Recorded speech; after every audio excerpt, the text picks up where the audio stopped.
Bom dia a todos. Em nome da Escola Paulista da Magistratura, quero dar boas-vindas a todos os participantes e especialmente agradecer aos nossos convidados, Francisco Eduardo Loureiro, Cláudio Godoy, nossos amigos, e parabenizar os organizadores, a doutora Cláudia, a doutora Enéas, por mais esse evento, e destacar que nesse período que todos nós estamos nos adaptando em razão da crise gerada pela pandemia, os magistrados, principalmente, têm a oportunidade de apresentar para a escola propostas de eventos e cursos que, se por um lado a gente perde na falta de contato pessoal, essa modalidade fornece uma agilidade maior para eventos de curta duração.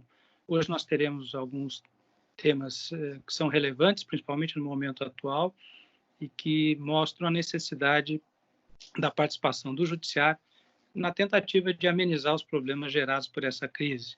Temos palestrantes de primeira linha, como sempre a escola tem adotado, e faço votos de que o evento seja muito bem sucedido, como certamente o será, e pedindo desculpas e licença, porque eu também dou aula em seguida, e minha participação foi só para agradecer mesmo a todos, organizadores e palestrantes, e cumprimentá-los pelo evento. Muito obrigado.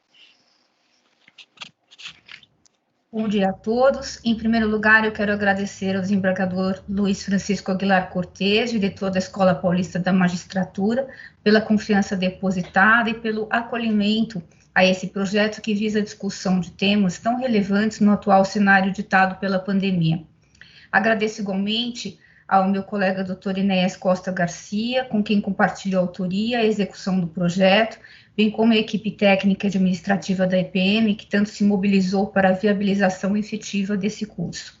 Temos a honra de receber para os debates hoje, em torno dos contratos imobiliários, o desembargador Francisco Eduardo Loureiro, da Primeira Câmara de Direito Privado, mestre e professor universitário, e o desembargador Cláudio Luiz Bueno de Godoy, igualmente integrante da Primeira Câmara de Direito Privado, mestre e doutor, professor livre-docente da Universidade de São Paulo, aos quais desde já agradeço imensamente pela deferência na aceitação do nosso convite.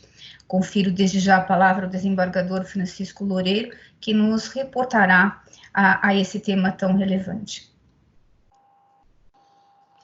Bom, bom dia a todos. Eu quero inicialmente agradecer o convite que me foi feito pela Escola Paulista da Magistratura, na pessoa do seu diretor, desembargador Luiz Francisco Aguilar Cortes, meu colega, meu amigo, e também agradecer a desembargadora Cláudia Grieco Tabota Pessoa, doutor Enéas Costa Garcia, meu colega de Câmara, que são os coordenadores da área de Direito Civil da Escola da Magistratura.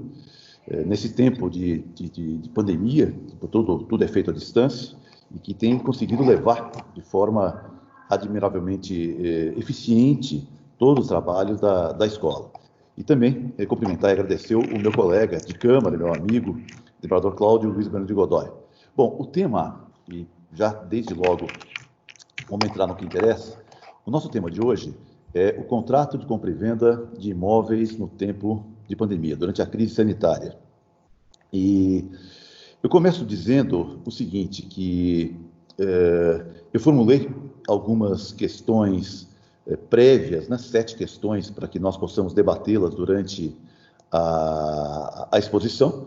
E o que eu quero dizer é o seguinte, inicialmente, os contratos, em geral, eles têm efeitos variados em relação à pandemia, ou seja, a pandemia, ela não incide de forma idêntica, de forma similar, de forma simétrica em cada tipo contratual. Cada tipo contratual que gerar prestações diferentes dos contratantes sofrerá um impacto diferente da pandemia. A pandemia é um fato notório, mas não é fato notório os efeitos que a pandemia gera no cumprimento das obrigações, das prestações assumidas em cada tipo contratual.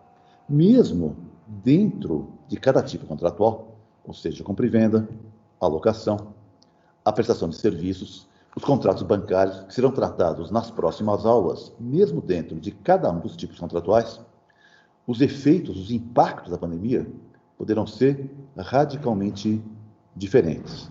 Isso porque a pandemia, sendo um fato imprevisível, que dificultam e impossibilitam o cumprimento dos contratos ou tornam desequilibrados os contratos, ela exige análise caso a caso dos impactos econômicos no cumprimento das prestações. O que eu quero dizer de início é o seguinte: não há uma tese genérica, não há um salvo-conduto de que a pandemia liberou todo e qualquer devedor do cumprimento das suas prestações. Não há uma anistia geral em razão da pandemia. O devedor da prestação deve demonstrar e deve provar, no caso concreto, que a pandemia tornou impossível o cumprimento da prestação, ou dificultou temporariamente o cumprimento da prestação, ou desequilibrou o contrato, ou violou a base objetiva do negócio jurídico. Essa prova é de ônus do devedor, ou seja, o devedor tem o ônus de demonstrar os impactos da pandemia naquele tipo contratual e naquele contrato em específico. Isso é fundamental, isso é importante. E lembrando, inicialmente, e vamos dar alguns exemplos, que os impactos podem ser radicalmente diversos. Num contrato de prestação de serviço, por exemplo, realizar um show, realizar uma peça teatral, em que não haja agenda pós-pandemia, nem da equipe do teatro e nem do local onde vai ser realizada a peça, a pandemia provoca a impossibilidade do cumprimento da prestação, a extinção do contrato, dessa obrigação de fazer, sem direito à composição de perdas e danos, uma vez que não há fato imputável a qualquer das partes contratantes. É um caso em que há impossibilidade de cumprimento da prestação permanente sem mora, sem cumprimento, sem possibilidade de cumprir as prestações. Em outros casos, como por exemplo, eu comprei a passagem de uma companhia aérea, isso vai ser tratado mais à frente, os voos internacionais são suspensos para determinados países e o mês que vem são liberados e a companhia aérea fala, bom, agora a passagem está liberada, o senhor pode viajar, mas eventualmente o evento no qual eu compareceria e por isso eu comprei a passagem aérea, era uma convenção,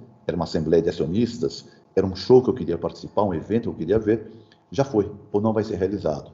Nesse caso, há o que nós chamamos de frustração do contrato. Há uma quebra da base objetiva do negócio jurídico, que também vai provocar, ou pode provocar, a extinção do contrato, porque ele deixa de ser uma regulação dotada de sentido naquele caso concreto. Em outros casos, eventualmente, a pandemia vai provocar o desequilíbrio contratual, ou seja, eventualmente a prestação que eu pago não corresponde à contraprestação que eu recebo. Vamos imaginar, por exemplo, os contratos de locação em shopping center, que permaneceram fechados durante 1 ou 2 ou 3 meses, em que o locatário pode alegar, eu não pude utilizar completamente a loja, ela permaneceu recebendo meus estoques, meus equipamentos, mas eu não pude usá-la, não pude abri-la. Por isso, eu não devo remunerar o locador pelo tempo integral de uso. Nesse caso, eventualmente haveria um desequilíbrio entre aquilo que eu recebo e aquilo que eu pago. Não provavelmente teoria da imprevisão, muito mais próxima à teoria da quebra da base objetiva do negócio jurídico do artigo 317 do Código Civil. Pois bem, e na compra e venda de bens imóveis, que é o nosso tema de hoje, que é o tema que nós vamos tratar.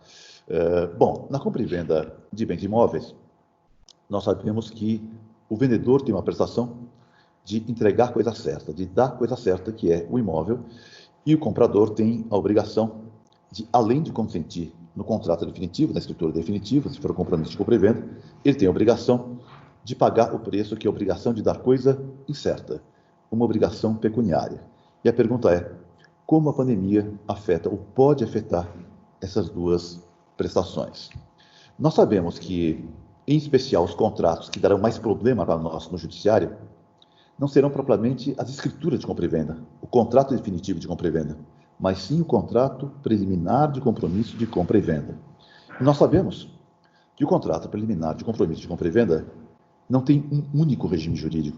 Ele tem 3 regimes jurídicos, pelo menos. Imóveis em incorporação imobiliária, Lei 4591/64, imóveis não loteados, vendas comuns de imóveis prontos. Se for comprar um imóvel do Dr. Cláudio Godoy, é regido o compromisso de compra e venda pelo Decreto-Lei 58/37, imóveis não loteados. E, finalmente, os imóveis loteados da Lei do Parcelamento do Solo Urbano, em que o loteador promete vender um lote ao promissário comprador. Então, nós temos 3 regimes jurídicos diferentes, com prestações distintas no caso concreto. Me parece que, desses 3 regimes jurídicos, um regime jurídico vai dar especial problema, que é o regime da incorporação imobiliária, em que ele é diferido no tempo o contrato e que o incorporador imobiliário ele tem a obrigação de entregar coisa certa, uma unidade autônoma futura em construção ou a construir, e essa obrigação de dar coisa certa pressupõe um prévio fazer, que é levantar o prédio, que é regularizar a edificação, que é instituir o condomínio edilício e por aí vai. Vamos ver e dar uma olhadinha nas prestações devidas, primeiro pelo vendedor e de seguida na prestação devida pelo comprador de pagar o preço. Vamos começar olhando quais são os efeitos da pandemia sobre a prestação devida pelo vendedor, que é a de entregar coisa certa. Se for um imóvel não loteado, me parece que a prestação eventualmente é mais simples, ou seja, é entregar as chaves, a posse de uma coisa que já foi previamente construída, já existe no tempo. Talvez haja uma dificuldade, por exemplo, naquelas prestações acessórias de o fornecedor, por exemplo, do vendedor, fornecer certidões pessoais, certidões fiscais, certidões do imóvel, especialmente se nas certidões pessoais tiver um processo relacionado a algum processo físico que ele tenha ou demande ou exija tempo para conseguir uma certidão atualizada naquele processo para garantir a segurança do negócio. Eventualmente, essa prestação pode se postergar no tempo, há uma impossibilidade, uma dificuldade temporária no cumprimento dessa prestação, das diligências normais na compra de um imóvel, e que pode provocar o adiamento dessa prestação, se houver uma impossibilidade temporária, e, por consequência, um adiamento do pagamento do preço, num caso típico de cessão do contrato não cumprido, ou seja, enquanto a documentação não estiver completa, eu postergo o pagamento do preço e postergo a lavratura da escritura definitiva. Mas, como eu disse, os maiores problemas surgirão não nas compras e vendas normais, entre particulares ou de imóveis prontos, mas surgirão, em especial, no compromisso de compra e venda de unidades autônomas futuras reguladas pela Lei 4591/64.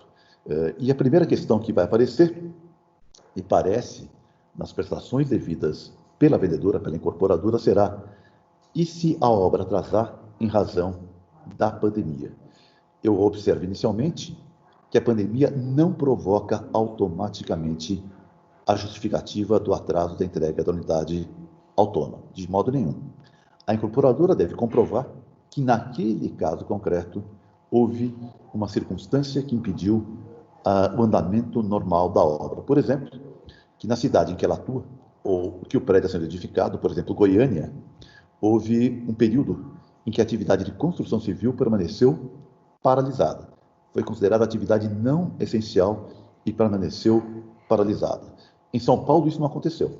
A construção civil foi permitida, portanto, durante o período de pandemia, os prédios foram levantados normalmente. Mas, de qualquer modo, pode o incorporador alegar e provar, não o fato genérico da pandemia, mas que ou houve um lockdown que atrasou o andamento da obra, ou que houve uma interrupção no fornecimento de insumos ou de mercadorias indispensáveis a levantar o prédio, deve demonstrar, ou que houve um contágio dos seus empregados do canteiro de obra, que provocou uma paralisação da obra até que houvesse um prazo de quarentena da sua equipe.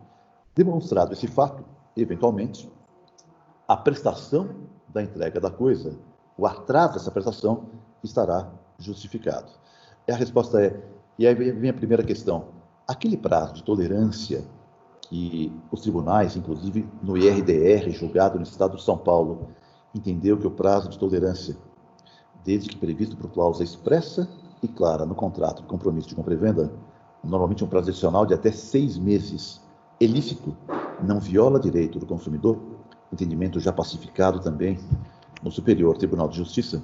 Esse atraso de obra em razão da pandemia, ele está incluído no prazo de tolerância ou permite à construtora um prazo excedente, um prazo complementar? Essa será a primeira questão que irá surgir. Na minha opinião, Esse prazo de tolerância, que na verdade é um prazo suplementar, convencionado pelas partes, levando em conta a complexidade da prestação, de levantar um prédio, de conseguir a sua aprovação, de conseguir essa regularização, esse prazo não abrange hipóteses de fortuitos externos, como seria o caso, ou como se qualifica o caso da pandemia. A questão não é de culpa, uma vez que a responsabilidade pela entrega da obra por parte da construtora é objetiva, independe de culpa, mas de nexo de causalidade. Ou seja, quebraria o nexo de causalidade, tendo em vista que o fato é inevitável a ser demonstrado pela construtora. Nesse caso, me parece que o prazo de tolerância não abrangeria essa hipótese de atraso por fato comprovado de impossibilidade temporária em razão da pandemia. Surge uma segunda questão, que também me parece fundamental, que é o atraso da entrega de apartamentos, de conjuntos comerciais, provoca danos, não há dúvida nenhuma, uma vez que o promissário comprador não terá a utilização do seu imóvel. É o que nós chamamos de dano pela privação de uso, que é uma modalidade autônoma de dano hoje admitida pela doutrina e já referida nos acórdãos do Superior Tribunal de Justiça. Dano há. A pergunta que nós vamos responder e que nós vamos julgar nos próximos anos é: quem fica com o dano? É o promissário comprador, que teve o dano e não poderá cobrá-lo da construtora, ou seja, ele assume o dano, ele assume o prejuízo, que dano houve, ou é a construtora que, apesar de não ter culpa, não há fato imputável a ela no atraso da obra, há um fortuito externo, deve arcar com esse prejuízo que causou ao promissário comprador. Com quem fica o mico? O mico, aquele jogo de mico que nós temos, com o comprador ou com a vendedora, sendo que nenhum deles deu causa ao atraso, deu causa à paralisação da obra. No primeiro momento, participei de algumas palestras, de alguns encontros, o entendimento foi de que, se não há mora da construtora, não haveria como imputar a ela as perdas e danos. Mas, a meu ver, também não me parece justo que o comprador que não deu causa ao atraso da obra fique com o prejuízo, porque prejuízo há, dano há. A proposta que talvez seja melhor seja a de adotar uma solução que foi acolhida no antigo recurso especial, no recurso especial 401-021, o 401-021, julgado no ano de 2002 ou 2003, pelo ministro Rui Rosado de Aguiar, e naquela hipótese, naquele caso específico, se discutiu os danos pela maxi-desvalorização cambial do ano de 2000. Lembram que havia contratos de leasing em dólar e que as pessoas ficaram extremamente oneradas pela maxi-desvalorização, que não era imputável nem à arrendadora, nem ao arrendatário. E a solução dada pelo ministro Rui Rosado, nesses casos, foi o seguinte: ninguém deu causa à maxi-desvalorização. Por isso, os danos devem ser rateados igualmente entre os contratantes.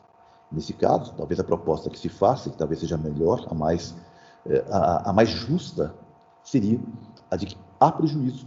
O prejuízo não é imputável nem ao comprador, nem ao vendedor, e por isso ele deve ser igualmente dividido entre as partes. O sacrifício é dividido por um fato estranho à vontade das partes e que elas não deram causa a ele.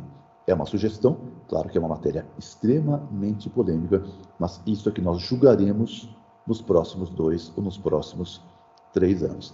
Essa me parece uma proposta bastante razoável. Polêmica, sem dúvida nenhuma.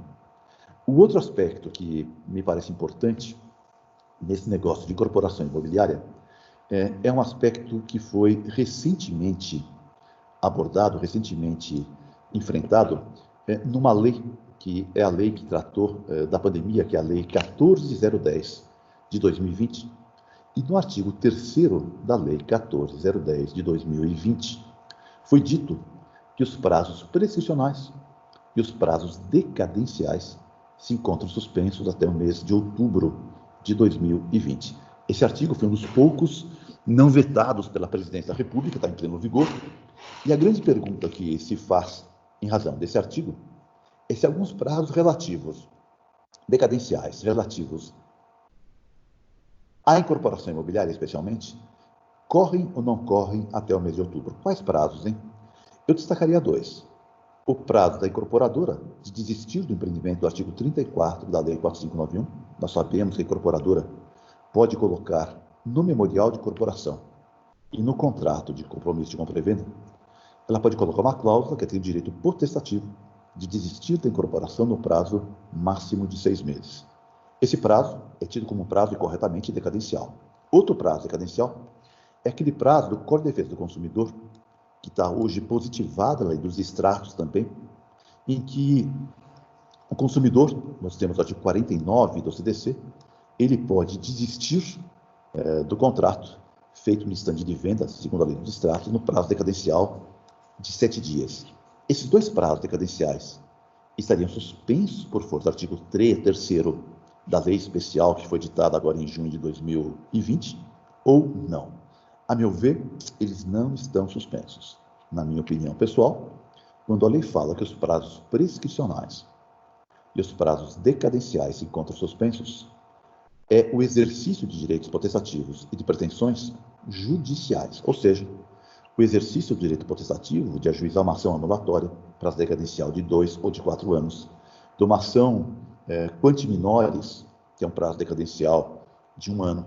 Aqueles prazos decadenciais do Código Civil, mas judiciais, eles sim estão suspensos por força da lei especial.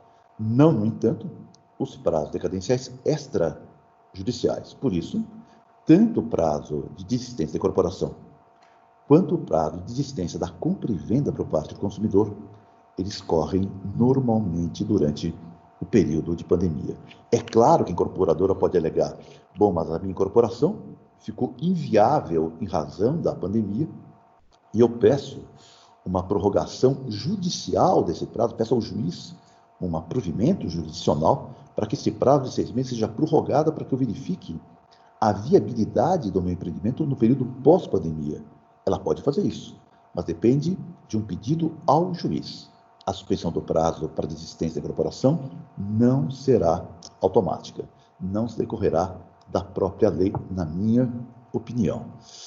A segunda questão que vai aparecer, ou melhor, que nós vamos tratar, diz respeito à prestação devida não pelo promitente vendedor de entregar a coisa certa, mas sim a prestação devida pelo promissário comprador ou pelo comprador de pagar o preço.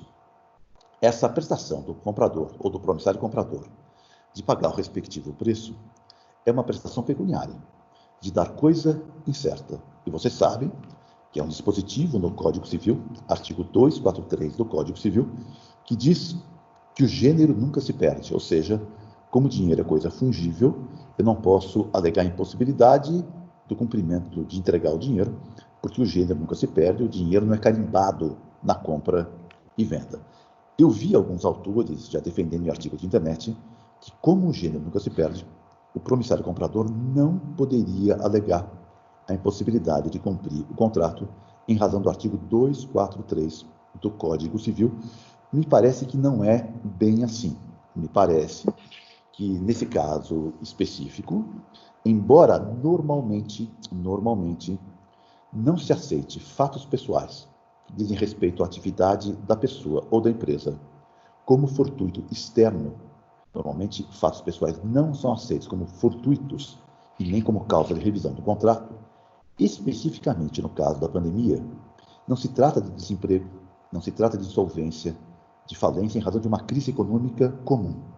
Nós sabemos que os ciclos econômicos, às vezes de aquecimento e às vezes de crise, eles são periódicos, ou seja, há ciclos de crise e ciclos de bonança.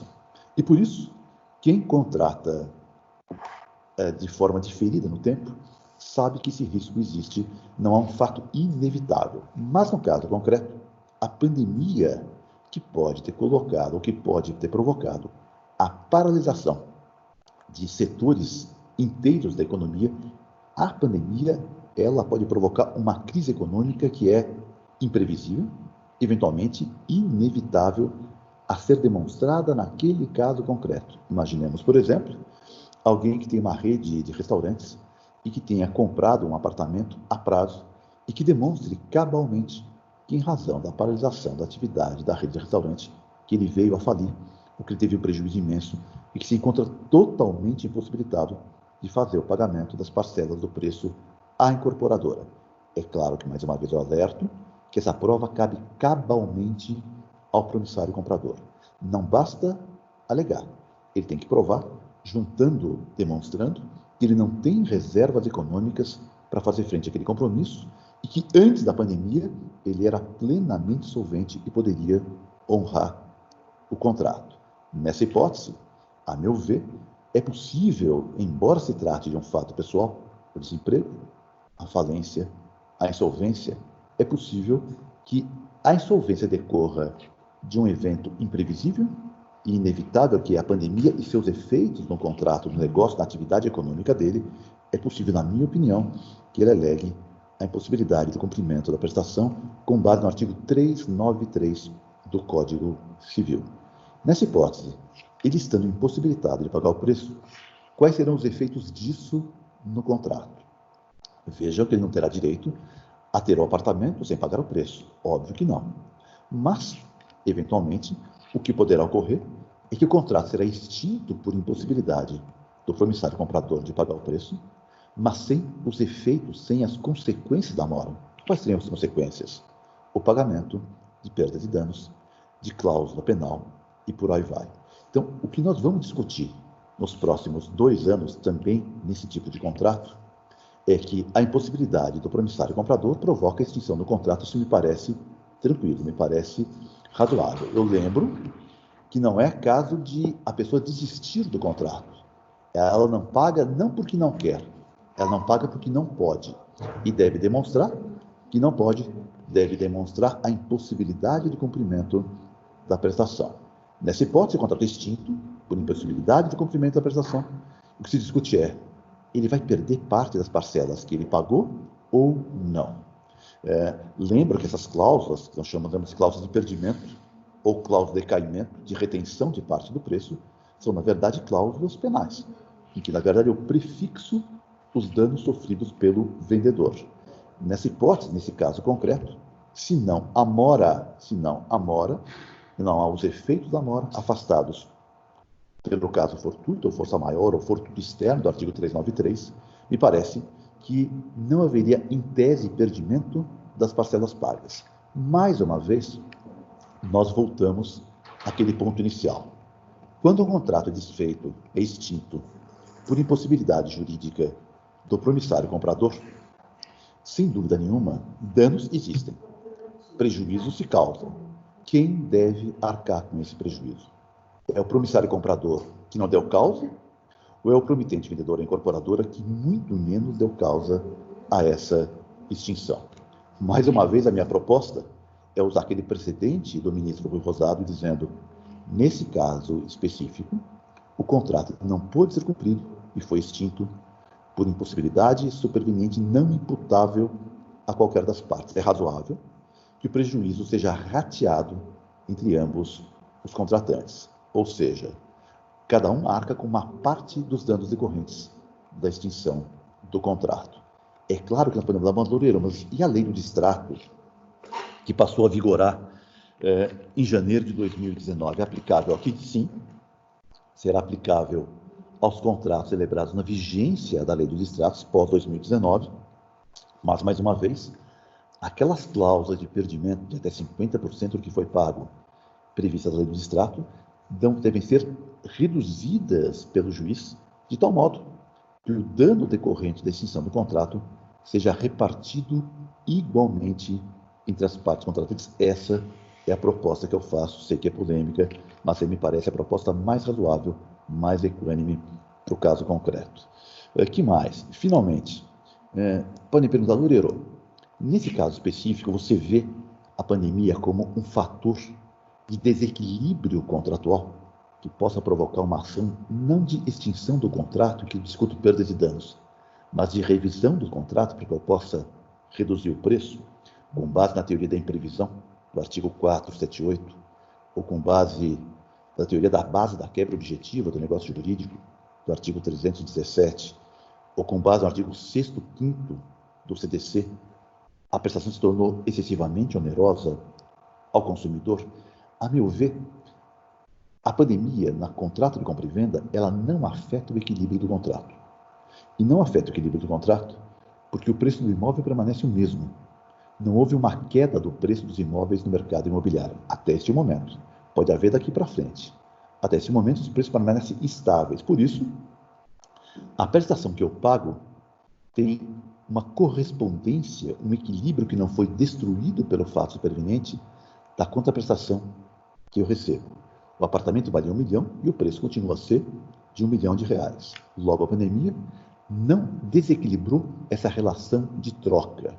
Eu não aplico o artigo 478, porque o artigo 478, a teoria da imprevisão, ela pressupõe um ganho expressivo de um contratante e a perda expressiva de outro. E nessa equação, não é um ganha-perde, é um perde-perde em razão da pandemia. Por isso, a meu ver, a princípio, não vejo como aplicar o artigo 478 do Código Civil. E o 317, com base na quebra da base objetiva do negócio jurídico, a princípio também não. Eu não vejo o vício de equilíbrio. Me parece que a questão é de impossibilidade de cumprimento do contrato. As pressões continuam equilibradas, as relações de troca continuam equânimes, mas não podem ser cumpridas pelo promissário comprador. Então, isso me parece fundamental, que a pandemia afeta, a princípio, não o equilíbrio, mas afeta a possibilidade de cumprimento do contrato. Então, essas seriam, basicamente, meu tempo se esgota, minha meia hora inicial está esgotada, as considerações que eu teria a fazer sobre o contrato de compra e venda e a pandemia. Uma observação final, que seria sobre alienação fiduciária em garantia. Muitas vezes, o preço do apartamento, o preço do imóvel, é financiado por um agente financeiro em alienação fiduciária que recebe o imóvel em garantia. A pergunta é, nesse caso, muda a situação? A princípio muda. Muda porque eu teria um contrato entre o agente financeiro e o devedor fiduciante, não mais de compra e venda, não mais o contrato bilateral, com prestações recíprocas, com sinalagma, mas eu terei um contrato unilateral de mútuo em que só o devedor fiduciante tem prestações a cumprir. O caso não é bem de resolução do contrato, porque não há como devolver as partes ao status quo ante, uma vez que a devolução significaria o mutuário devolver as parcelas do mútuo ao mutuante, o que é impossível. Por isso, nesse caso de alienação fiduciária em garantia, me parece que a forma do contrato ser extinto é através da execução da garantia, ou seja, o credor fiduciário vai consolidar a propriedade, vai levar o imóvel a leilão e eventual sobra do preço será restituída ao devedor fiduciante, que é o comprador do imóvel. Então, a operação não é estruturalmente igual a uma compra e venda. Nesse caso, eu tenho um mútuo, que é o contrato unilateral, e não um contrato de compra e venda, que é um contrato bilateral. Portanto, eu não extingo o contrato, mas eu executo o contrato, quem sabe, sem os efeitos da mora, sem incidência de juros, sem incidência de multa moratória, mas eu não posso alegar, eu, devedor fiduciante, que eu deixarei de cumprir as parcelas do mútuo, que eu não pagarei mais, mas quero continuar com a coisa financiada pela instituição financeira. Seriam essas as considerações iniciais que eu faria sobre esse tema, e eu agradeço mais uma vez a oportunidade que me foi dada pela Escola da Magistratura. Obrigado. Bom, eu cumprimento o doutor Loureiro, sempre muito preciso.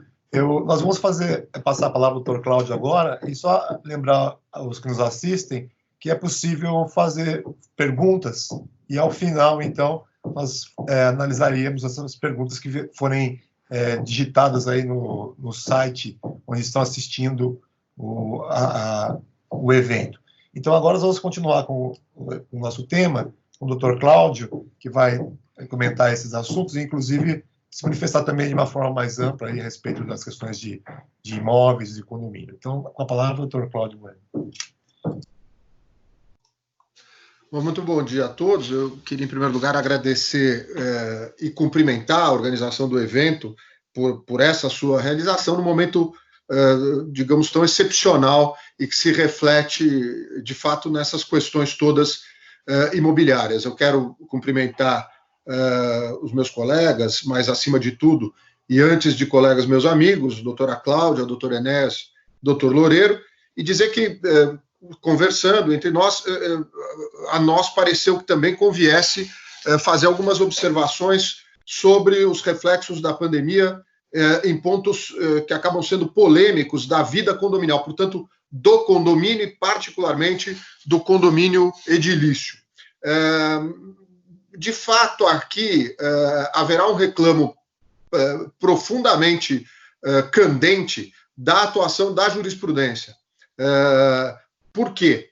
Porque, na verdade, pretendeu-se dar um regramento provisório emergencial para as questões condominiais na lei que o desembargador Loureiro acaba de mencionar, que é a lei emergencial que se pretendeu fazer para disciplinar essas situações emergenciais no campo do direito privado e civil, particularmente, mas algumas questões também de direito empresarial. E havia no projeto de lei, que foi o projeto 1179, de fato, 3 dispositivos destinados ao tratamento desses problemas condominiais.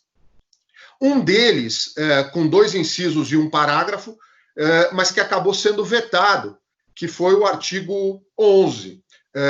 Esse artigo, na verdade, ele, para nós, seria de grande utilidade, malgrado já atraíssem uma série de discussões, mas por representar um parâmetro a seguir, ou seja, haveria disposição normativa sobre o que discutir, sobre a qual discutir. Agora, o reclamo é fundamentalmente da atuação da jurisprudência, que se vale, então, do instrumental, digamos, de direito permanente, e não de direito excepcional, que são as disposições do Código Civil e da Lei 4591. Esse artigo 11, de qualquer modo, ele dispunha sobre problemas que se vêm já refletindo na jurisprudência e, portanto, talvez convenha mencionar o que dizia o dispositivo, mas, fundamentalmente, em função de quais os problemas que ele pretendia disciplinar e que hoje continuam, claro, acontecendo.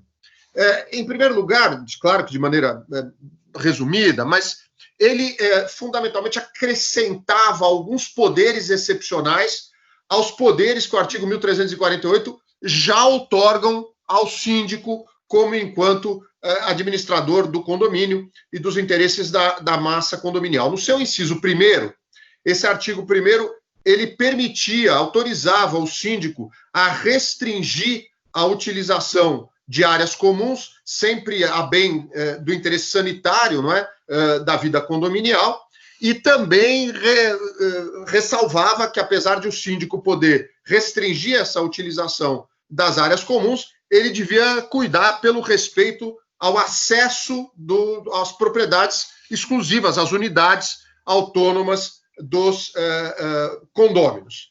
Depois, isso no inciso 1º. No inciso 2º, também se autorizava o síndico a proibir ou restringir festividades e uso de abrigo de veículos por terceiros, e ainda vinha com um aposto, não é, inclusivo, dizendo que isto, inclusive nas áreas de propriedade exclusiva. O que ele não podia era restringir o uso dessas unidades.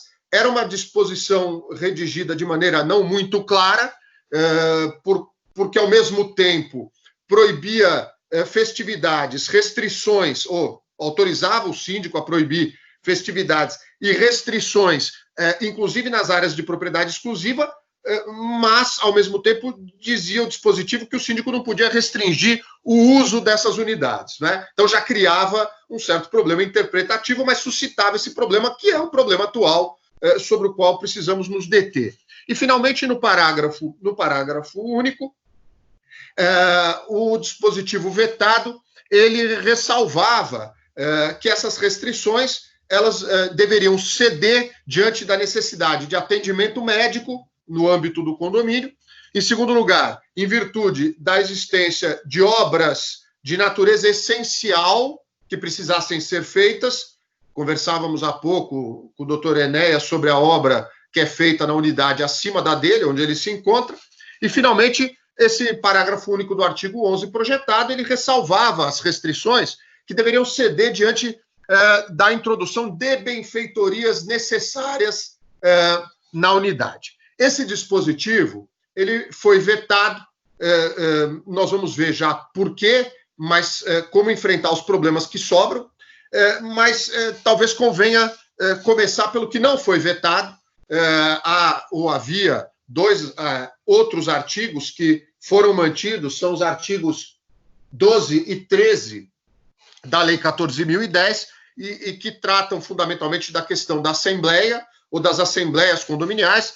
Acho que aqui vale a pena passar mais rapidamente pelo assunto, mais, digamos, tranquilo, salvo uma observação que farei, mas o dispositivo permite que as assembleias sejam realizadas de maneira virtual, tudo até 30 de outubro. Lembrando, então, que esta lei é uma lei de exceção, é uma lei excepcional, que tem vigência de março até 30 de outubro, a prioristicamente. Ainda não se sabe o que acontecerá, não é, com essas ondas de contágio até outubro. Possivelmente haja qualquer prorrogação, mas, em princípio, então, até dia 30 de outubro, as assembleias elas podem se realizar, tanto ordinárias quanto extraordinárias, de maneira virtual, por votação virtual, valendo a manifestação de vontade virtual como manifestação de vontade rígida acerca das deliberações condominiais. Aqui a única ressalva importante a fazer,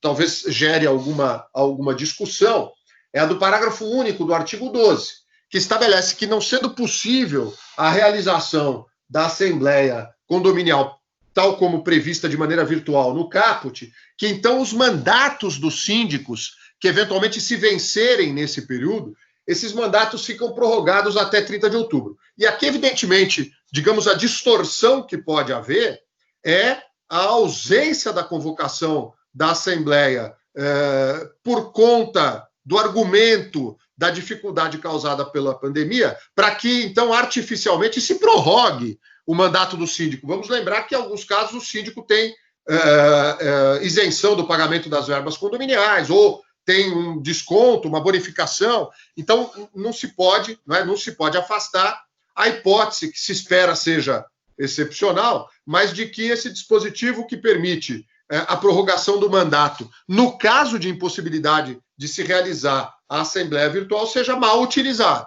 E aqui a ressalva que se faz, evidente, é que é possível discutir e levar ao Judiciário a questão da própria omissão na convocação da Assembleia. As formas de convocação continuam sendo a mesma, ou as mesmas do Código Civil. Portanto, com os mesmos quóruns, se não houver convocação regular pelo síndico, de 1/4 dos condôminos reunidos.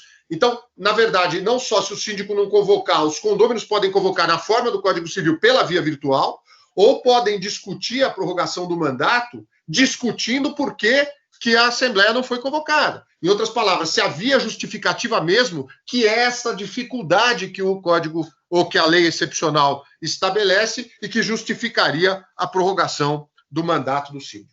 E o artigo 13, que não foi vetado, ele parece ser, digamos, desnecessário, ele parece ser repetitivo, porque ele estabelece a obrigatoriedade, sob pena de destituição, de o síndico prestar suas contas. Mas, na verdade, aqui talvez seja um reforço, digamos, útil, porque o que se quer dizer é que, a despeito dos poderes excepcionais conferidos ao síndico, que em boa medida foram vetados, mas que ainda se refletem na questão da convocação, realização da Assembleia, ou mesmo da prorrogação do mandato, mas que nada do que o síndico faça nesse tempo de pandemia o isenta do dever de prestar contas. Agora, passemos às questões que me parecem sejam mais polêmicas, e aqui eu volto àquelas questões que eram suscitadas pela própria redação do artigo 11. Bom, em primeiro lugar, o artigo 11 foi vetado, as razões do veto, e é uma redação que também não é lá muito clara, mas as razões do veto foram a de evitar que fosse suprimida a soberania da Assembleia enquanto órgão deliberativo máximo da vida condominial. Ou seja, o veto ele vem com a ideia de evitar, que é o que ele entendia que ocorria com a redação projetada do artigo 11, essa usurpação de autonomia da Assembleia. Eu confesso que não me convenci. Há uma outra razão, digamos, não exatamente escrita do veto, mas que eu vi noticiada, acho que todos vimos, não é? Noticiada, mas que não se reproduz de maneira clara nas razões formais do veto. Talvez se pudesse entender ali na menção que há no veto a autonomia, a redação, se os senhores forem reparar, não é exatamente clara, mas o que se disse também é que haveria um excesso na restrição do direito proprietário do condômino, né? Isso, volto a insistir, não está exatamente claro no veto. Mas, de um modo ou de outro, não me pareceu que o veto tenha sido proveitoso, não é? Me parece que, num momento de exceção, é claro que as soluções têm que ser, de algum modo, excepcionais e que podem ser controladas pelo judiciário, mas a posteriori e em cima de um texto de lei que dá uma certa segurança e uma certa previsibilidade ali, não é? Agora, nós não temos nada em relação a esses problemas, senão a construção da jurisprudência, que, é claro, é importante, mas é uma construção a partir de textos que são textos permanentes e que, portanto, não se voltam a essa particular situação emergencial sanitária que, infelizmente, o mundo vive. De tal sorte que, então, resta-nos essa construção da jurisprudência sobre esses problemas suscitados e que haviam sido disciplinados no artigo 11. Vamos a eles, né? A primeira questão é da utilização das áreas comuns do condomínio nessa época e, particularmente, das áreas de lazer. E aí a pergunta, a despeito do veto, continua sendo a mesma. Mas o síndico, ou mesmo a própria Assembleia, pode, e em que medida se pode, restringir a utilização dessas áreas comuns e, particularmente, das áreas de lazer. Aqui, as discussões são muito comuns em relação às quadras poliesportivas, em relação à academia que há em inúmeros prédios, em inúmeros condomínios, salão de festa. O tribunal já teve ocasião de examinar essa questão. Alguns desses precedentes que eu vou citar ainda não são definitivos, porque não tiveram tempo de ser julgados. Portanto, em alguns desses precedentes, a decisão é ainda provisória, monocrática do relator. Em outros casos, já houve julgamento. Mas, por exemplo, há um agravo, que é o agravo 208-2289, traço 58, sempre, claro, de 2020, mas que ratificou a proibição do síndico a que se utilizasse a academia. E aqui talvez valha a pena também fazer uma observação, até mesmo sobre as razões do veto, mas numa situação emergencial, e ainda que pela via virtual, a convocação de assembleias nem sempre é simples para decidir situações que são urgentes. Então, nesse caso, por exemplo, a restrição imposta, a negativa de autorização foi do síndico, e isso se dá sempre, ou quase sempre de maneira imediata. É o sujeito que quer entrar, é o zelador que liga para o síndico, e, portanto, esse trato expedito é inevitável, não é? E nesse caso, o síndico proibiu e o tribunal manteve essa proibição. Aqui há ainda uma outra discussão que acaba se colocando, que tem sido colocada, e que diz respeito, principalmente em relação ao uso da academia, diz respeito à discussão sobre se a utilização deve seguir as regras governamentais sobre essas atividades prestadas de maneira empresarial comercial fora do âmbito, não é? Fora do âmbito dos condomínios, ou se mesmo se deve recorrer, ainda que de maneira analógica, às disposições governamentais acerca do funcionamento mesmo de clubes, que têm essas áreas, evidentemente, também recreativas, não é? Piscina, etc., quadras e, especialmente, academias. Aqui, o que eu ponderaria é o seguinte: é claro que para a deliberação no âmbito do condomínio, sempre vale, não é? Sempre vale, digamos, um recurso, eu diria não analógico perfeito, mas um recurso ao que acontece, digamos, fora da vida condominial com relação a essas mesmas questões. Mas isso não pode ser automático por um motivo muito simples, porque nós estamos dentro, não é? Dentro de um empreendimento privado com características próprias. Ali, no fundo, é a residência das pessoas, com áreas de que elas desfrutam em comum. Então, há particularidades do condomínio que devem ser respeitadas e que não se adequam exatamente a academias, por exemplo, para citar o exemplo de academia, de clubes, academia de empresariais. Vejam o número de pessoas que frequentam, é completamente diferente, não é? As formas de medida de prevenção, os limites das medidas de prevenção possíveis não são os mesmos para os condôminos do que um clube com milhares de associados ou academias que cobram por essa atividade, né? Então, faria essa ressalva.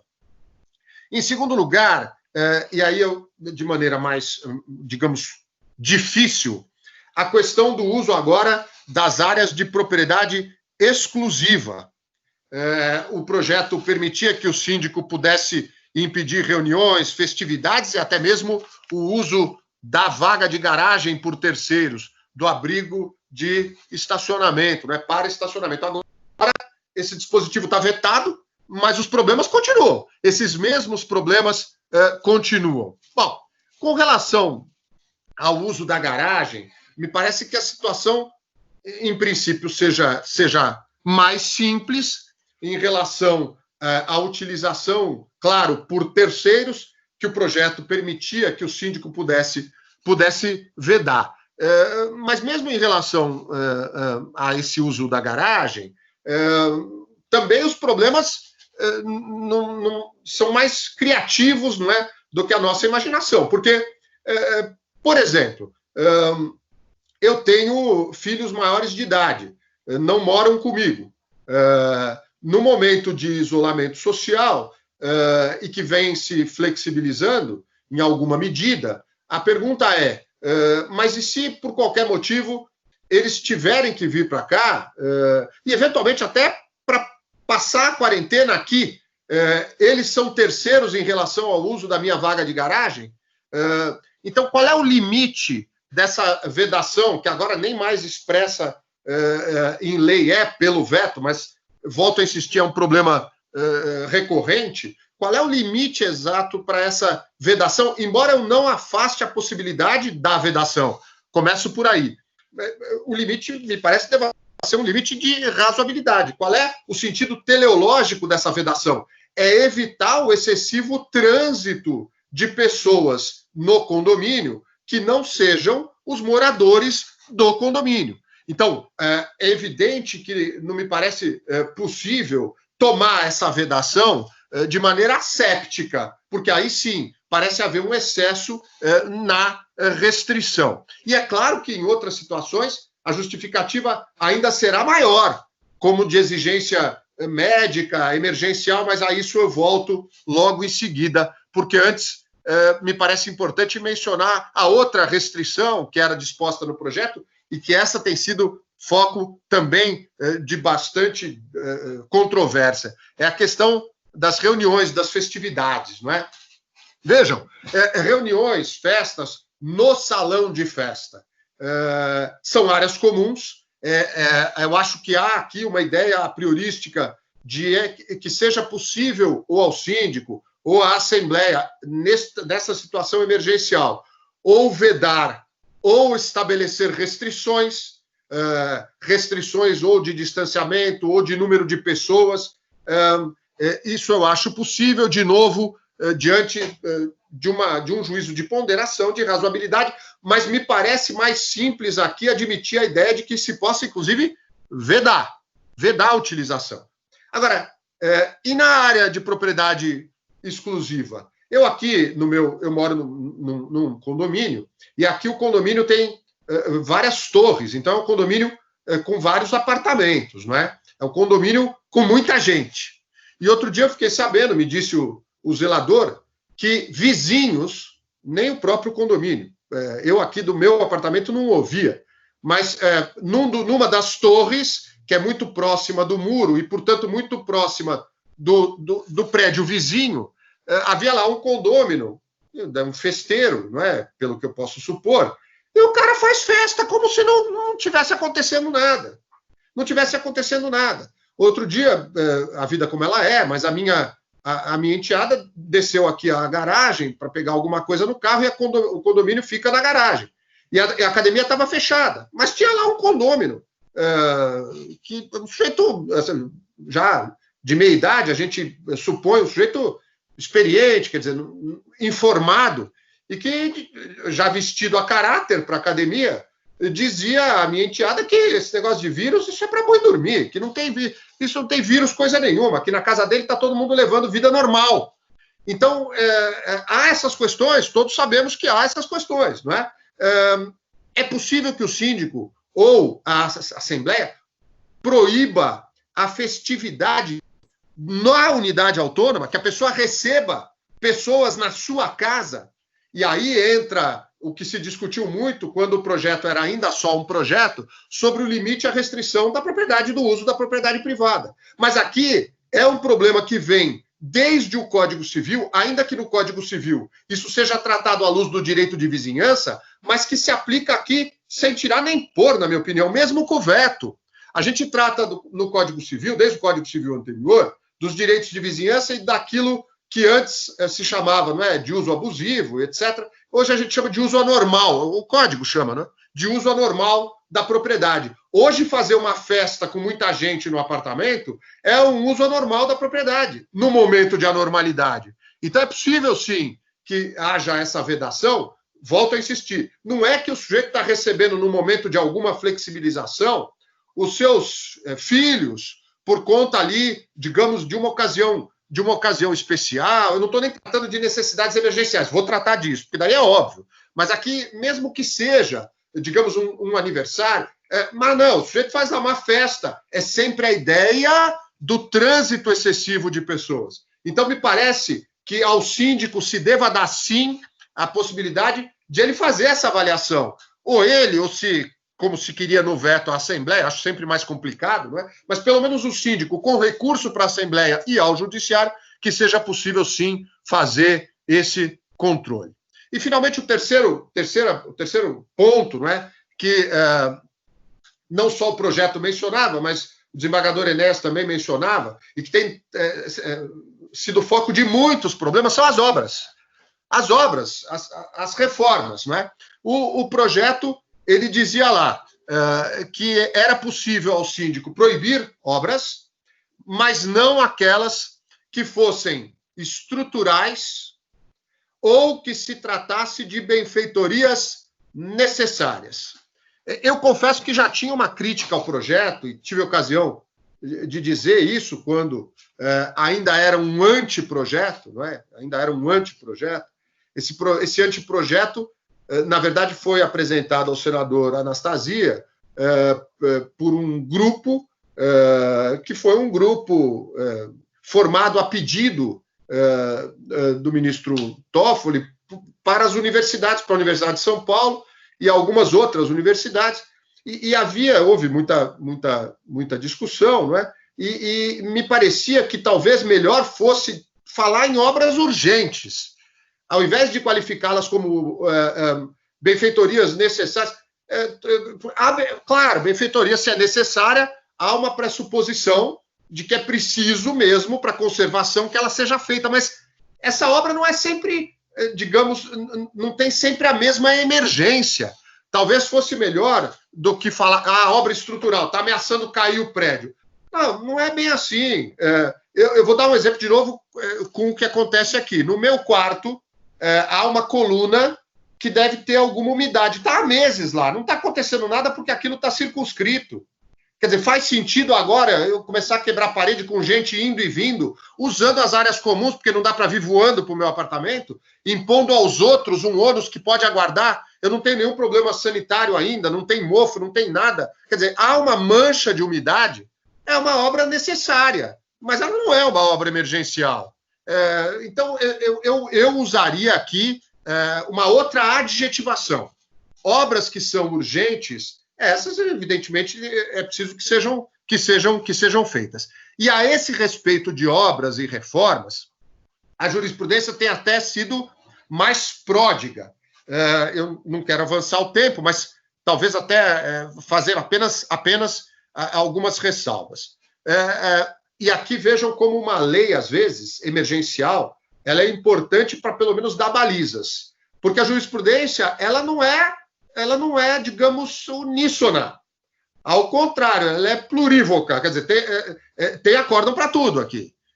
E isso, no momento emergencial, não é bom, exatamente. Em certa medida, é inevitável, porque não deu tempo de uma corrente jurisprudencial se solidificar.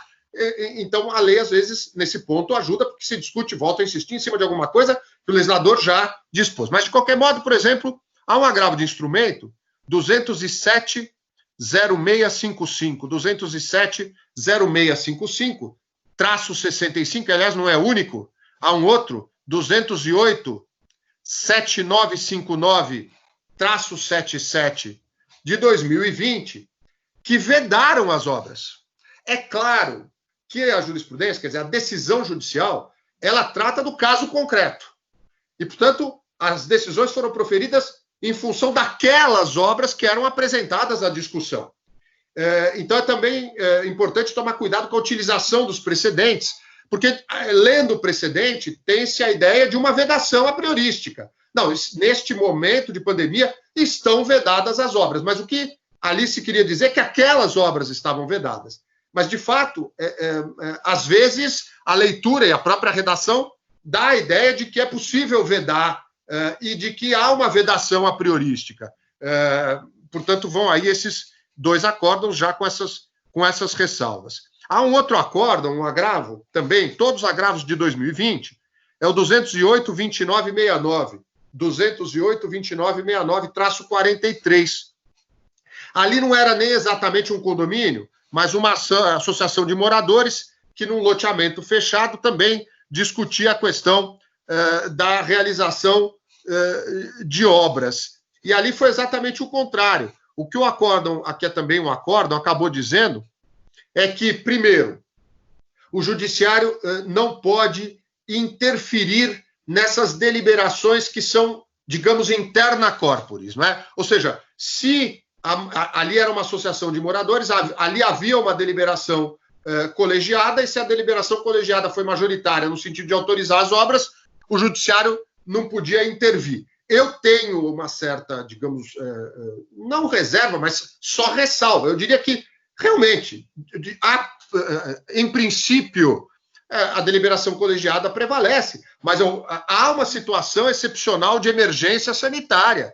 Então, não é possível que essas deliberações não sejam controláveis à luz de um interesse coletivo de ordem sanitária e que envolve não apenas os moradores, envolve os trabalhadores dessas instituições todas, não é? Envolve o zelador mesmo no loteamento fechado, aqueles que prestam serviços. O problema é mais amplo, o problema é sanitário, não é? Mas, de qualquer modo, também essa decisão, ela lembrou que a construção civil é uma atividade liberada desde o decreto 10.282, que é o decreto federal que lista atividades essenciais e que, neste ponto, não tem conflito com o decreto estadual 64881, que foi prorrogado inúmeras vezes, que instituiu a quarentena e algumas ressalvas ao atendimento de serviços essenciais. Depois, em terceiro lugar, há um agravo 209-8717, sempre ainda acerca das reformas, das obras. 209-8717, traço 18 de 2020, que permitiu a realização de obras. Sempre eram casos em que aqui, não é? Pelo menos na maior parte dos casos, o síndico vedava e aqui o acórdão adota, digamos, uma posição mais equilibrada entre, portanto, as posições mais radicais. Não quer dizer exatamente um acerto ou erro, é só uma terceira posição que procura um ponto intermediário entre as posições mais extremas, que é a de vedar ou é a de permitir. Ele permitiu, mas o acordo estabeleceu restrições. Então ele disse, olha, a obra pode ser feita, mas ela tem um máximo de 4 funcionários, não é? Ao mesmo tempo na obra, chegando e saindo da obra. Em segundo lugar, estabelece requisitos para que esses funcionários possam transitar na área, nas áreas comuns, máscara, etc, etc, etc. É claro que é difícil a jurisprudência fixar ela própria essas restrições, mas ali o que se decidia era aquela obra, né? Então, tinha-se, os julgadores tinham diante de si qual era, não é, o âmbito da obra, qual era o tamanho, a extensão da obra. E alguns outros acórdons, eu não quero também invadir demais o tempo, para deixar um tempo aí para nosso debate, as nossas questões, mas limitando horários de realização das obras, dias de realização das obras, quando é possível que as obras tenham essas interrupções.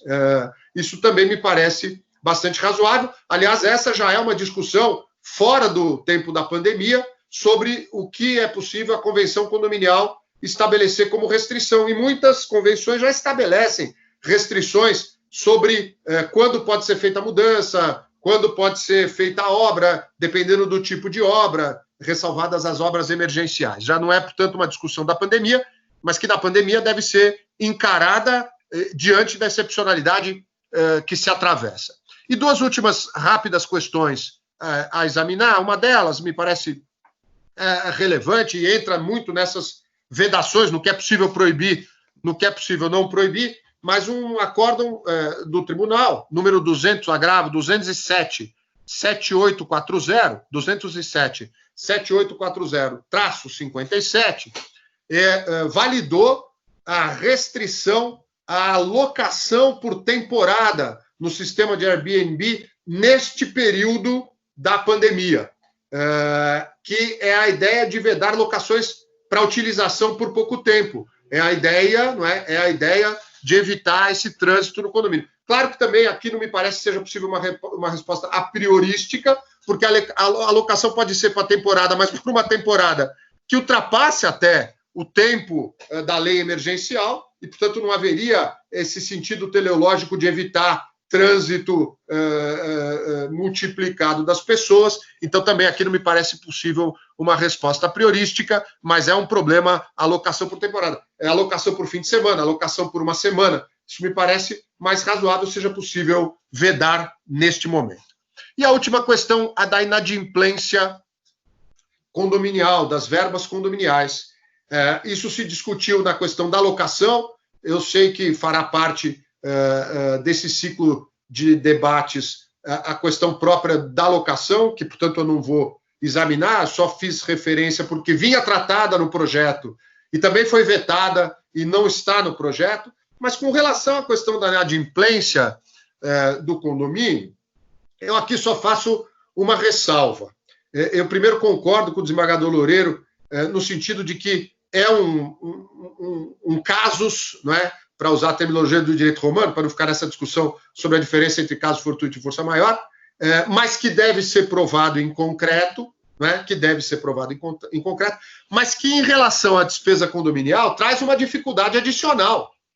Por quê? Porque a despesa condominial, na verdade, ela acode um fundo mutualístico.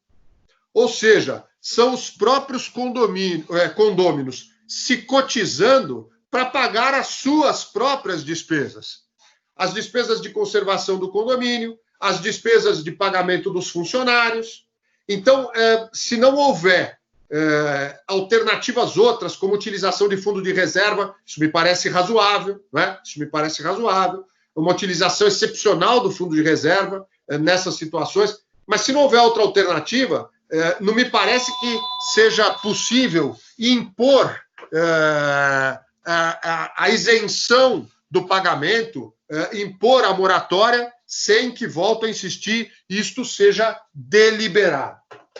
Com relação à água, a energia elétrica, às vezes também há a questão agora não apenas do condômino, mas do próprio condomínio com as fornecedoras. Eu não quero invadir muito esse tema, é só uma referência que faço acerca da existência de normas regulamentares próprias acerca do fornecimento desses serviços essenciais. Água e esgoto, inclusive, foram objeto da Lei de Saneamento, que é recente, que é a Lei 14.015 de 2020, que inclusive traz regras sobre a questão do corte, traz regras acerca da impossibilidade de corte em fins de semana, feriados, com aviso prévio, etc. Mas, particularmente com relação à luz, me parece uma normatização mais própria para o tempo de pandemia, que é a Resolução 878 de 2020, da ANAEL, a Resolução 878 da ANEEL de 2020, que foi prorrogada agora, porque ela vigorava até 31 de julho, ela foi prorrogada,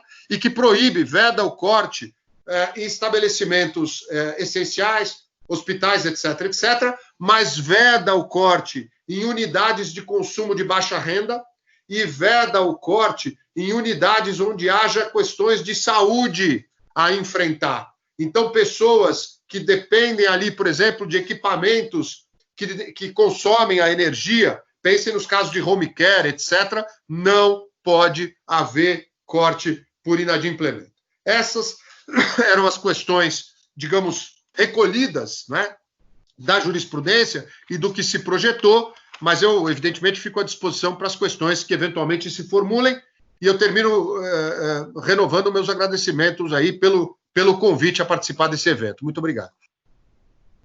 Nós aqui agradecemos ao desembargador Francisco Loureiro, desembargador Cláudio Godoy, pelas brilhantes exposições.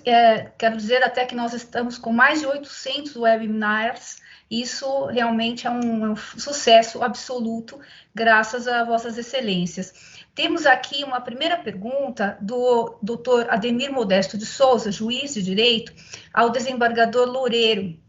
Ele diz o seguinte: o desembargador Loureiro admite a redução provisória por meio de decisão judicial da prestação do compromisso de compra e venda durante o estado de emergência, com acréscimo do valor correspondente à redução de forma parcelada 12 ou 24 vezes nas prestações vincendas, cessado o período de emergência?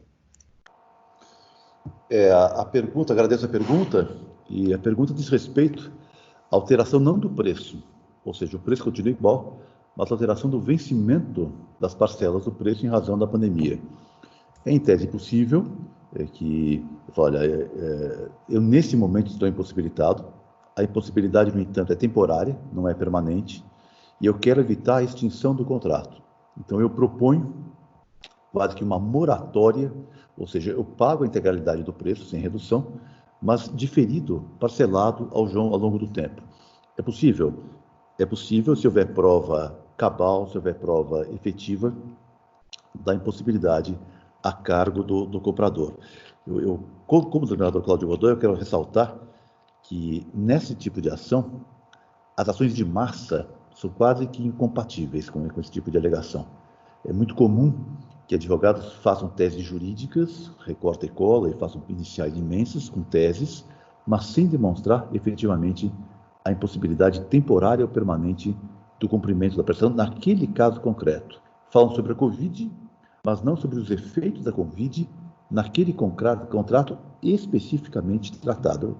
A solução será sempre tópica, mas em tese, demonstrado esse fato, eu consigo pagar, mas consigo pagar não em 10, mas em 12 vezes ou em 15 vezes, é possível que o juiz, por uma decisão judicial, postere o vencimento das parcelas do preço. É claro que isso virá em sacrifício do vendedor, que pode ter compromissos a honrar também. Mas eu contava com esse dinheiro para outros compromissos que eu assumi. Mas, de qualquer modo, em tese é possível, sim, é possível. Nós temos uma outra questão, Estela Lopes Rezende, do Dr. Cláudio Godoy. Ela indaga, Dr. Godoy, se o dispositivo foi vetado, qual seria o fundamento para o Poder Judiciário permitir que o síndico faça as restrições que o projeto de lei permitia? E qual seria o fundamento legal? E também, na mesma linha de condomínio, uma outra questão. Desculpa, a primeira questão é de Suzy Portela. A segunda, de Estela Lopes, ela indaga com relação às formas de convocação das assembleias que devem ser mantidas. A regra seria a mesma forma de convocação das associações, por exemplo? É possível convocação simplesmente pelo correio eletrônico? Então, duas questões de condomínio. A primeira, qual seria o fundamento para o síndico proibir a utilização de áreas, já que o projeto foi vetado? E a segunda, sobre formas de convocação de assembleia, se seria possível, por exemplo, correio eletrônico. Agradeço as perguntas e até, se me for permitido, só lembrar em relação à pergunta do nosso colega Ademir, que o projeto previa, por exemplo, para as locações, essa solução de que o pagamento que não fosse feito naquele momento se diluísse por prazo posterior. Em relação às formas de convocação, de fato, a lei deveria, sim, ter disposto também, não apenas sobre a realização pelo meio virtual, como também a convocação pelo meio virtual. O que eu diria é que, em princípio, a convocação deve se manter feita do modo em que, ajustado, se for possível, realizar do modo em que ela tiver sido ajustada. Isso depende da forma de convocação que tiver sido disposta na convenção. Às vezes a convocação é pessoal, por correspondência que é entregue no próprio condomínio, às vezes por assinatura de lista, às vezes até por e-mail. A questão fundamental é de como isto foi previsto e de se é possível como foi previsto, porque se não for possível, me parece que a alternativa da via virtual, do mesmo modo que a própria realização se pode dar do meio virtual, deva ser admitida. E talvez a questão mais difícil seja essa, quer dizer, com o veto, a terceira questão que me foi colocada, né? Com o veto, qual seria o fundamento legal para permitir que o síndico pudesse estabelecer restrições que às vezes são, de fato, restrições à vida proprietária. Nós não vamos ter efetivamente nenhuma subsunção perfeita, porque a subsunção perfeita seria ao artigo que foi vetado. Mas o que nós ainda temos? Primeiro, nós ainda temos os poderes gerais do síndico, no artigo 1348, que, numa situação agora de excepcionalidade, devem ser interpretados de maneira diversa do que a interpretação normal. A interpretação normal é de que os poderes do síndico eles não se podem ampliar para restringir direito proprietário, senão, portanto, de maneira expressa. Se tiver sido expresso, que em outras palavras estou querendo dizer, é que é mais difícil de justificar uma ampliação por interpretação, uma interpretação extensiva. Agora, não.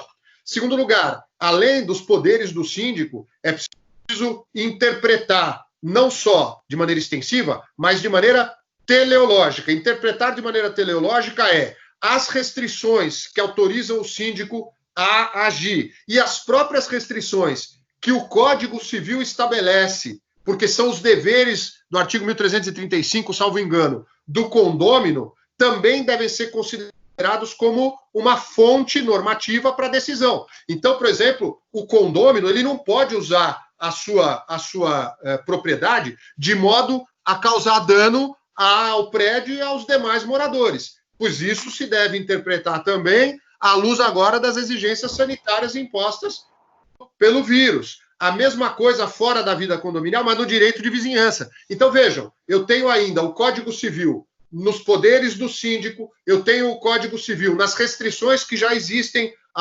ao condômino na utilização da sua propriedade, eu tenho o direito de vizinhança fora do capítulo do condomínio, mas dentro do direito das coisas, que é também um foco de atendimento a essas exigências, e mais do que isso, ainda vale o recurso às normas governamentais que impõem o isolamento, que impõem a quarentena. Então, eu acho que é possível, sim, ainda uma interpretação que não é discricionária, arbitrária e aleatória, a partir do que o corpo permanente normativo nos dá, aliado a essas disposições de ordem sanitária emergenciais, portanto, apesar do veto. Mais uma pergunta aqui do Dr. Rinaldo Martins para o desembargador Loureiro. Como fica o compromissário comprador inadimplente em relação ao Covid quanto à lei do distrato? Será penalizado com a redução do valor já pago na resolução? Bom, a primeira observação que eu faço é que eu só aplico a lei do distrato aos contratos celebrados na sua vigência. o entendimento do tribunal hoje pacífico, acho que tem mais de 3 mil acordos, e também do STJ, já alguns precedentes, é que a lei de distratos não tem efeito retroativo. O que interessa não é a data do inadimplemento, é a data da celebração do contrato. Mas, se o contrato foi celebrado na vigência dos distratos, ele prevê tetos de cláusula penal, retenções maiores até, de 25% a 50% do valor que eu paguei. E a resposta é, nesse caso, é sim possível ao juiz reduzir, como pode reduzir qualquer cláusula penal, e até mesmo, desde que demonstrado o fortuito, desde que demonstrado a excludente do 393, até isentá-lo da retenção, mas dividindo os prejuízos entre as partes contratantes. É possível. Já era possível antes da pandemia e é possível depois da pandemia a redução das cláusulas penais. Então, é possível, sim. Doutor Loureiro, eu vou aproveitar esse tema aí para fazer uma pergunta que me ocorreu.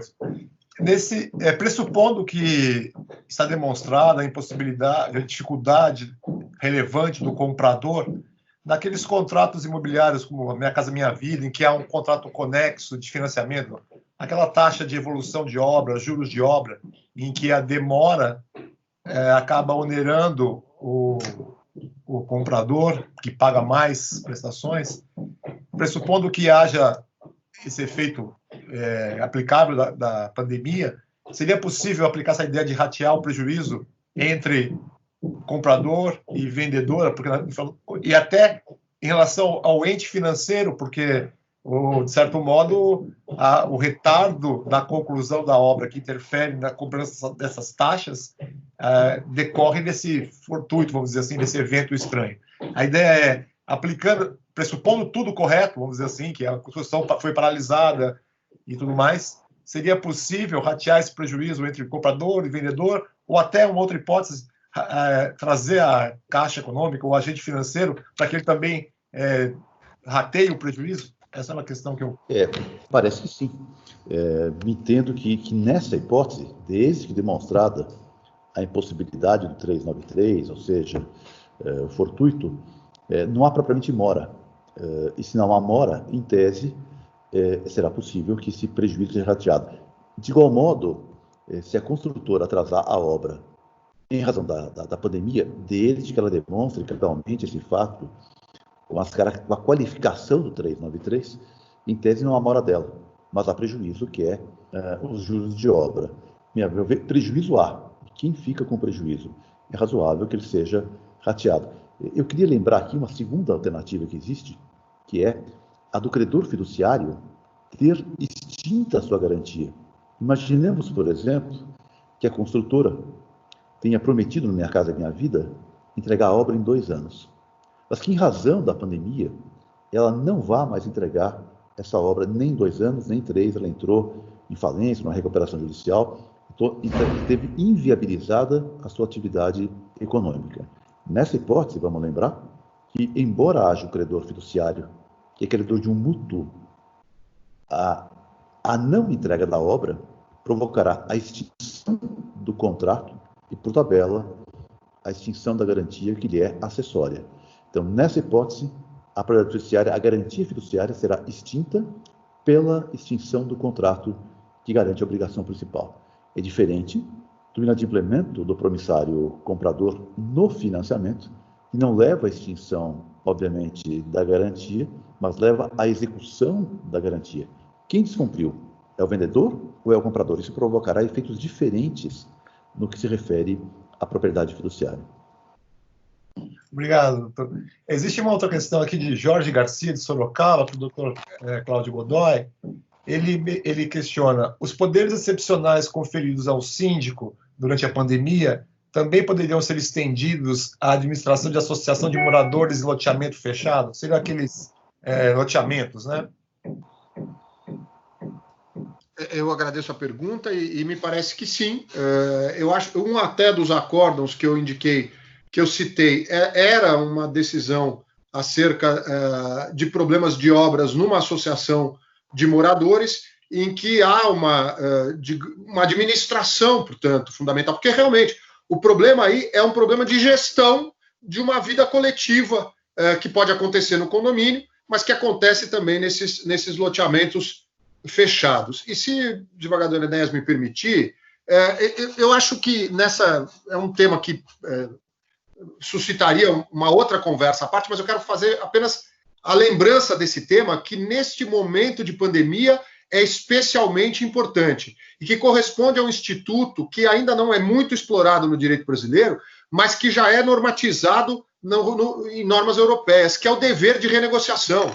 Qualquer intervenção heterodoxa do juiz, do judiciário, nesses contratos que envolvem prestações recíprocas, pecuniárias, sempre levará a uma solução que não é melhor do que a solução que as próprias partes encontrem. Isso é certo, isso é certo. Então, eu acho que cresce a importância da discussão sobre se é possível reconhecer no direito brasileiro um dever que as partes têm de renegociação. Há uma obra no direito brasileiro do professor Anderson Schreiber, que eu recomendo, da Universidade Estadual do Rio de Janeiro, sobre o dever de renegociação, que ele mesmo elenca lá exemplos europeus, vários, não é? De consolidação positiva desse dever, nos princípios gerais dos contratos europeus, nos princípios do UNIDROIT, do direito europeu, e ele até cita exemplo de 2 códigos civis recentes, não é? Que não são do nosso, digamos, nós estamos acostumados a essas legislações, que são os códigos tcheco e romeno, embora o romeno seja latino, né? Em que isso foi positivado. E aqui no Brasil, alguns autores, ele é um deles, sustenta que o dever de renegociação seria um corolário do princípio da boa-fé objetiva. É claro que isso ainda traz muitos problemas, ainda que a gente reconheça esse dever que as partes têm de renegociar e que seja decorrente da boa-fé objetiva. Como é que se consuma isso? Por exemplo, é uma condição para propor a ação? É uma condição para incidir em mora? Quer dizer, o sujeito só pode considerar em mora se tiver passado, tiver tido a oportunidade da renegociação. Quem se recusa a renegociar está em mora. O juiz pode impor essa renegociação. A renegociação insincera pode gerar indenização. Há inúmeros problemas sobre isso, mas me parece que seja um momento especialmente agudo e importante para que isso se discuta. Não só crescem, não é, na sua importância, os mecanismos de autocomposição, então, não apenas as comissões de conciliação, não apenas os mecanismos de conciliação e de mediação, como também o dever de renegociar. Eu peço desculpa, desembargador Enéas, mas esse me parece um tema absolutamente importante para tentar resolver essa situação excepcional do ponto de vista dos contratos. Excelente, uma ótima ideia. Eu só acrescentaria o seguinte: é possível um juiz indeferir uma inicial ao argumento de que nem sequer se tentou a renegociação daquele contrato? Essa era uma grande questão. Nós já discutimos isso em outra palestra, em outro seminário, e parece que não por falta de lei. Não há texto normativo que positive esse dever como requisito, como pressuposto processual do ajuizamento de uma ação para discutir o contrato. Mas, sem dúvida nenhuma, eu acho que o doutor Cláudio Godoy tem razão, isso deve ser levado em conta pelo juiz para avaliar o comportamento das partes no momento de proferir a sentença como corolário da boa-fé objetiva. Sem dúvida nenhuma. Bem, infelizmente, eu tenho duas notícias. Uma excelente: nós passamos de 1000 webinars e temos inúmeras questões que eu não terei, doutor Enéas também não, a possibilidade de reportar, inclusive nossas. Mas, desde já, essas questões serão encaminhadas diretamente à EPM e aos palestrantes para as respostas. E, em virtude disso, somos obrigados a encerrar, porque estamos realmente passando já do tempo do nosso evento. Agradeço imensamente a presença dos amigos desembargadores Francisco Loureiro, Cláudio Godoy, e estaremos de volta na semana que vem com um evento a respeito dos contratos de transporte e também de turismo, prestação de serviços nesse sentido. Doutor Enéas? Eu queria agradecer vivamente doutor Cláudio, doutor Loureiro, sempre estão precisos, criativos e não se furtando de enfrentar essas questões que são polêmicas, difíceis, porque acabam trilhando um caminho totalmente novo e tem que dar soluções ali premidos contra a dura realidade. Então, mais uma vez agradeço os amigos diletos e sempre atendem nossos pedidos. São pessoas muito ocupadas, mas que sempre encontram um tempo para dividir esse vasto conhecimento com a gente. Muito obrigado. Agradecer os vários colegas que estão assistindo, a audiência foi sensacional. Muitas menções aqui elogiosas aos palestrantes, ressaltando a clareza e a profundidade do debate. Então, agradecendo e convidando para a próxima semana, que teremos continuidade do nosso curso, eu dou por encerrado, então, essa sessão de hoje. Um grande abraço a todos e nos encontramos na semana que vem. Obrigado. Obrigada. Obrigada a todos.